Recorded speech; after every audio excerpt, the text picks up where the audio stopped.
논의의 말을 아껴왔었는데 이번에 이렇게 전격적으로 개헌 구상을 밝힌 배경은 뭐라고 보십니까? 일단 아시겠습니다만 4월 4일 날 대통령이 파면되고 나서 조기 대선이 벌어지게 됐었죠. 아마 국민의힘에서 그때부터 개헌을 주장했었는데 물리적으로 불가능했었습니다. 또 국민투표법을 개정해야 되는 문제가 분명히 있었었고 소위 개헌이라고 하는 부분들은 국회에 있는 정치인들의 합의가 중요한 게 아니라 국민적 합의와 공감대가 필요한데 두 달이면 불가능하다라고 얘기를 했었기 때문에 이번 대선에서는 국민투표 문제와 관련해서 개헌 문제와 관련해서 추진하지 않는다고 얘기했었는데 오늘 처음 국민들한테 첫 선을 보이는 TV 토론 자리 아니겠습니까? 예.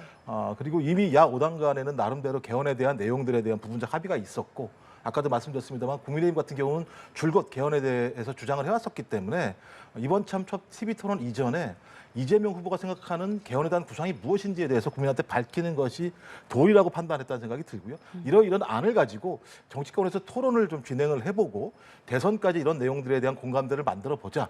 그 이후에 조기 대선이 끝난 다음에 좀 국민들에게 컨스티튜션이라고 하는 헌법이라고 하는 영문 단어 자체가 함께 만든다는 뜻이거든요. 그렇다면 6월 3일 이후부터 이런 내용들을 가지고 토론을 시작하자라고 하는 뜻에서 저는 개헌 논의를 시작하기 위한 촉발점으로서 예. 오늘 TV 토론을 앞두고 아마 이재명 후보가 국민들에게 이런 내용들을 소상히 밝힌 거라고. 일단 헌법상 이해충돌이라는 부분이 분명히 발생하기 때문에 지금도 마찬가지입니다만 윤석열 파면당한 대통령 같은 경우 본인이나 자기 부인 문제와 관련해서 거부권을 행사함으로써 원천적으로 가족들의 잘못에 대해서 수사를 할 수 없도록 만드는 측면들이 분명히 있습니다. 그런 부분에 대해서 앞으로 이렇게 하겠다. 근데 이 부분은 윤석열 전 대통령에 대한 어떤 내용이 아니고요. 앞으로 대통령이 될 사람에 대한 내용이기 때문에 저는 왜 이 문제에 대해서 문제 제기를 할까? 오히려 문제가 된다면 가장 가능성이 높은 이재명 대통령과 이재명 대통령 부인 또는 가족에 대한 문제니까 저는 이 문제는 제가 볼 때 걸고 넘어갈 내용은 아닌 거란 생각이 들고요. 또 하나 임기단축 계속 말씀하시는데 아까 그렇게 말씀하셨잖아요. 일 것 같으니까 개헌 안 한다. 질 것 같으니까 임기단축하는 거 아닌가. 그러니까 제가 볼 때 임기단축이라고 하는 얘기들은 제가 계속 헌법이라고 하는 건 정치인이 자기가 얘기한다고 되는 게 아닙니다. 국민적 합의, 토론이 필요합니다. 토론과 합의도 안 되는데 국민이 부여한 5년의 권리에 대해서 내가 단축하겠다 말겠다라고 얘기하는 것 자체는 참 오만한 발상이라는 생각이 드는 것이고 87년 체제의 핵심적인 내용들이 5년 단임제를 통해서 장기 집권을 하지 않도록 한 거입니다. 그럼 그 이후에 어떤 다음에 만들어질 개헌이라고 얘기하는 건 윤석열 전 대통령 같이 대통령의 권한을 가지고 친위구태타를 통해서 장기 집권과 독재 권력을 꿈꾸는 것을 어떻게 막을 것인가의 문제가 핵심적인 내용이거든요. 근데 이 문제에 대한 토론보다는 임기를 단축할 거냐 말 것이냐의 논쟁으로 가는 건 개헌 논의의 핵심이 아니다라는 말씀을 드리고 또 이런 제안을 국민의힘이 계속 개헌에 대한 내용을 밝히라고 해서 내용을 밝혔더니 김문수 후보 같은 경우나 국민의힘이 장기 집권의 여지를 둔 거 아니냐 이런 말씀을 하세요. 장기 집권 할 수가 없습니다. 소급 적용이 안 되는데요. 그러니까 이 문제는 만약에 이재명 후보가 대통령이 된다면 이재명 후보에게는 혜택이 오지 않는 내용들이 다예요. 근데 이렇게 계속 프레임을 씌우는 측면이 계속 있는 건데요. 저는 국민의힘은 윤석열 전 대통령이 친위구태타를 일으켰다는 이유만으로 누구든 저럴 수 있다고 생각하는 것 같아요. 절대 그렇지 않습니다. 윤석열 전 대통령이니까 이렇게 내란을 일으킨 거예요. 대한민국의 일반적인 국민이라면 이런 행태를 하지 않을 거라는 생각을 가져야 됩니다. 그리고 그런 약속을 지킬 수 있다라고 하는 우리 의지가 있어야지 이런 일이 안 벌어지기 때문에 제 생각에는 개헌에 환영하시면 됩니다. 장기 집권을 할지 안 할지 알 수 없는 거잖아요. 그리고 국민의힘이 이런 얘기 할 수 있나요? 내란을 일으킨 정당, 내란을 일으킨 대통령 후보로 만들었던 국민의힘이라고 얘기한다면 오히려 이런 부분과 관련해서 이런 말씀을 하기 어렵다는 생각이 들기 때문에 개헌 논의를 착실히 하자고 말씀을 하시고 건강한 토론을 했으면 좋겠다 이런 말씀을 드리고 토론 싶습니다. 관전 포인트 뭐라고 꼽으시겠습니까? 저는 진짜 경제 문제에 대해서 희망을 좀 줬으면 좋겠어요. 그 4인의 후보가 모여서 지금까지 12월 3일 내란 이후에 많은 국민들이 고통스러워했었고 힘들어했었고 또 그 와중에 또 민생 문제가 거의 바닥을 치면서 매우 어려워하셨거든요. 이제 좀 정신을 차리고 정치권이 경제 문제에 대해서 건강한 토론을 했으면 좋겠다. 이런 것들에 대한 희망을 오늘 보였으면 좋겠다는 생각이 들고 아주 단적인 건 KDI가 우리 내년 경제 성장률을 0.8%로 잡았다는 사실 자체가 우리 경제가 얼마만큼 힘들어질 것인가. 경제가 힘들어지면 누가 가장 고통받느냐? 힘없고 돈 없는 사람들이 가장 힘들어질 수밖에 없는 상황입니다. 윤석열 정부 3년 동안 우리 경제가 매우 안 좋은 상황으로 왔었고 자영업자 같은 경우는 100만 명 정도가 사라져버린 상황입니다.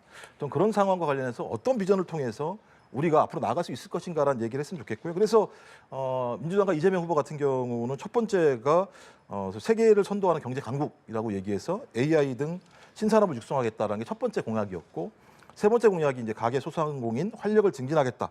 공정 경제를 실현해서 이 경제적 약자들을 위해서 국가가 정부가 역할을 하겠다 이런 얘기를 했었고요.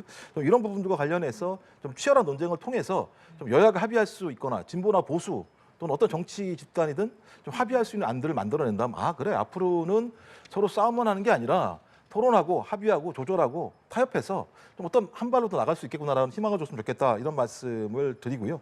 또 그 외에도 말씀하셨던 것처럼 아마 헌법 문제와 관련된 얘기는 계속 나올 거라는 생각이 듭니다. 근데 이제 무슨 얘기를 했냐면 이재명 후보 같은 경우 12.3 내란 같은 경우는 우리 헌법과 민주주의가 여전히 취약하구나라고 하는 것을 보여준 측면이 분명히 있다. 그래서 이것을 어떻게 막을 수 있을 것인가 그래서 비상명령 및 계엄 선포에 대한 국회 통제권을 강화하겠다라는 이런 내용들이 있습니다. 저는 이런 것들을 좀 합의했으면 좋겠어요. 합의를 한다면 누구도 그런 것을 꿈꾸지 않을 거라는 생각이 들고요. 그다음에 또 하나는 계속 그 사법부를 압박한다고 말씀하시는데 김무수 후보님도 헌법재판소 공격하지 말라고 좀 말씀해 주세요. 헌법재판소를 공산주의라고 말씀을 하시는 게 훨씬 더 큰 압박 아니겠습니까? 그러니까 제가 볼 때는 지금은 좀 상식으로 돌아갔으면 좋겠다라는 생각이 들고요. 많은 국민들은 깨끗한 법원을 원할 것입니다. 그래서 그런 부분들을 외부의 압박이 아니라 사법부 스스로가 자정을 통해서 만들어낸다면 오히려 외부가 문제 제기하는 거에 대해서 압박으로 국민이 열 거라는 생각이 들기 때문에 좀 오늘 토론은 기존과 좀 다르게 우리 정치가 이제 상식으로 돌아가려고 하는구나. 국민에게 희망을 주려고 하는구나. 이런 걸 좀 조금이나마 보여주는 그런 TV 토론이었으면 좋겠습니다. AI 얘기를 하셔갖고는 아마 오늘 이 얘기도 나올 것 같은데 AI의 중요성에 대해서는 모든 후보들이 다 동의를 하는 부분들이 있습니다. 네. 그런데 민주당의 그 10대 공약을 봤을 때는 결과적으로는 신재생 에너지 쪽을 다시 강조하려는 것이 아닌가라는 생각이 들 수밖에 없거든요. 왜냐하면 공약 중에 2040년까지 석탄 화력 발전소를 이제 중지를 하겠다는 내용들이 있습니다. 근데 문제는 AI 산업을 키우기 위해서는 안정적인 전력 공급이 무엇보다도 중요한 부분이 있고 최근에 스페인에서 그 대규모 정전 사태가 났던 것들을 보면은 결과적으로 스페인도 무리하게 신재생 에너지 쪽으로 넘어가다 보니까 그런 사태가 일어난 거거든요. 근데 민주당 입장에서는 AI 강국을 만들겠다라고 하면서 전력 공급에 대해서는 좀 이야기를 하지 않고 있어요. 그리고 부동산 정책에 대해서도 지금 강하게 이야기를 하지 않고 있는 부분들이 있습니다. 이번 10대 공약을 뽑는 과정에 있어서 본인들에게 불리한 이슈들은 좀 뺀 것이 아닌가라는 의혹들도 있는데 아마 이런 부분도 오늘 저녁 토론에서 좀 다루어지게 되지 않을까 생각합니다. 예, 이 부분에 대해서 제가 말씀드려야 되는데 네. 안 했다 그러지 마세요. 다 했습니다. 안 했다고 말씀하시니까 에너지 고속도로 얘기를 했어요. 그러니까 예를 들면 에너지 그리드라고 얘기해서 재생에너지가 있다고 하더라도 재생에너지가 안정적으로 각 지역에 예를 들면 옮겨져야 되고 이동돼야 되는 측면들이 분명히 있습니다. 그래서 그런 것들을 만들겠다. 그 이름을 에너지 고속도로라고 얘기를 했어요. 그래서 박정희 시대 때는 실질적인 차가 다니는 예를 들면 고속도로를 만들었다면 이제 이재명 시대에는 에너지 고속도로를 만들겠다라고 하는 측면이 그런 거고요. 그다음에 EU 같은 경우도 마찬가지입니다만 신재생에너지가 아닌 기존의 화력 에너지를 가지고 그러니까 재생이 안 되는 에너지를 가지고 이 상황들 헤쳐나기가 되게 어려운 상황이라고 하는 것은 다 확인이 된 내용들이에요. 그래서 중도적인 방식이 필요합니다. 그러니까 원전이든 지금 이용하고 있는 어떤 화력 발전, 석탄 발전 이런 부분들을 점차 줄여나가면서 거기 반대로 신재생 에너지들을 더 확산하는 방식을 통해서 안정적으로 에너지를 확보해내고 그 에너지를 확보한 과정에서 그걸 통해서 만들어진 제품들을 수출할 수 있게 EU든 미국이든 만들어내되 그런 안정성을 위해서 중장기적으로 에너지 고속도로를 만드는 과정을 해갔다고 이재명 후보가 자세히 설명해 놓은 공약이 내용이 있습니다. 설 정신을 에너지- 누구보다 잘 아는 후보다 이렇게 두둔을 또 했더라고요. 저는 동의하기 어렵습니다. 이게 그냥 나온 게 아닙니다. 정호영이라는 분은 다 아시잖아요. 저희 광주에 저희 구테타를 일으켰던 핵심적인 인물 중에 한 분이었습니다.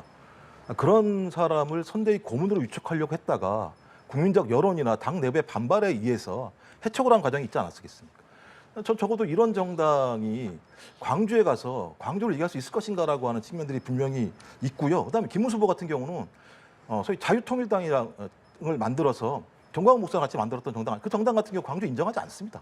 이런 부분들이 있으니까 김문수 후보는 광주 문제와 관련해서 김용태 비대위원장이 5월 정신을 누구보다 잘 아는 후보라고 말씀하실 게 아니라 그런 모습을 보여야 되는 거예요. 지금 국내임이 광주 문제 관련해서 한두 번 왔다 갔다 하는 행보를 보였습니까? 광주 시민들이 오죽하면 저렇게 하시겠어요? 그러니까 일관성 있고 진정성 있는 모습을 보이면 광주가 왜 저런 분들이 와서 참배하는 걸 갖다 하지 말라고 말씀하시겠습니까? 상처받으신 분들이 상처받지 않도록 하는 것이 정치의 목적이고 정당의 목적입니다. 그렇게 하지 않으시니까 그 부분에 대해서 분노하시는 거예요.